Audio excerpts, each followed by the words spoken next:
తెలంగాణ భవన్లో పలు పార్టీల నేతలు బీఆర్ఎస్ లో చేరారు. రంగారెడ్డి జిల్లా రాజేంద్రనగర్ ఇన్ఛార్జ్ పటోళ్ల కార్తిక్ రెడ్డి నేతృత్వంలో Congress party Attapur division incharge Sriram రెడ్డితో పాటు పలు పార్టీలకు చెందిన కార్యకర్తలు గులాబీ తీర్థం పుచ్చుకున్నారు. వారికి కండువా కప్పి పార్టీలోకి ఆహ్వానించారు బీఆర్ఎస్ వర్కింగ్ ప్రెసిడెంట్ కేటీఆర్. ఈ కార్యక్రమంలో మాజీ మంత్రి ఎమ్మెల్యే సబితా ఇంద్రారెడ్డి పాల్గొన్నారు.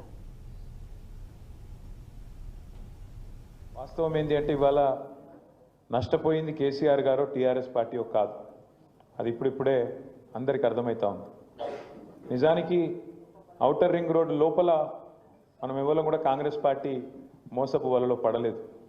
కాంగ్రెస్ ఎన్ని కథలు చెప్పినా, బీజేపీ ఎన్ని కథలు చెప్పినా ఔటర్ రింగ్ రోడ్ లోపల ఉన్న ప్రజలు మాత్రం లేదు వీళ్ళు నమ్మదగ్గ మనుషులు కాదు, ఖచ్చితంగా మళ్ళీ కేసీఆర్ రావాలి, మళ్ళీ గులాబీ జెండాను ఎగిరాలని చెప్పి అది చేవెళ్ళ కావచ్చు, రాజేంద్ర నగర్ కావచ్చు, అన్ని నియోజకవర్గాల్లో మననే గెలిపించినారు, మన పార్టీని గెలిపించినారు. ఒక్క సీటు కూడా ఓఆర్ఆర్ లోపల కాంగ్రెస్ పార్టీకి ఇయ్యలే.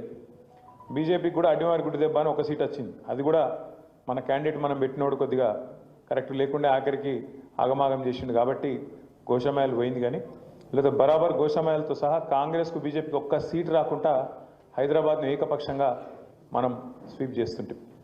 వాస్తవం ఏంటి అంటే ప్రజలు ఎప్పుడైనా కూడా మంచి పనులను ఖచ్చితంగా ఆదరిస్తారు.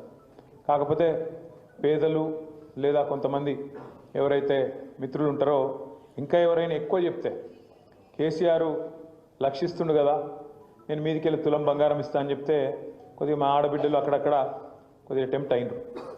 రైతులు కేసీఆర్ 10,000 ఇస్తుండు కదా, నేను 15,000 ఇస్తా అంటే నువ్వు అర్జెంటుగా ఊరికి 2 లక్షల లోన్ తెచ్చుకో, నేను వస్తూనే ఉన్నా, వచ్చిన మర్నాడే సంతకం పెడతా, మొదటి సంతకం పెడతా అంటే రైతులు కొద్దిగా టెంప్ట్ అయినరు.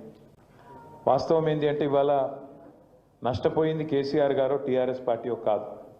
అది ఇప్పుడిప్పుడే అందరికీ అర్థం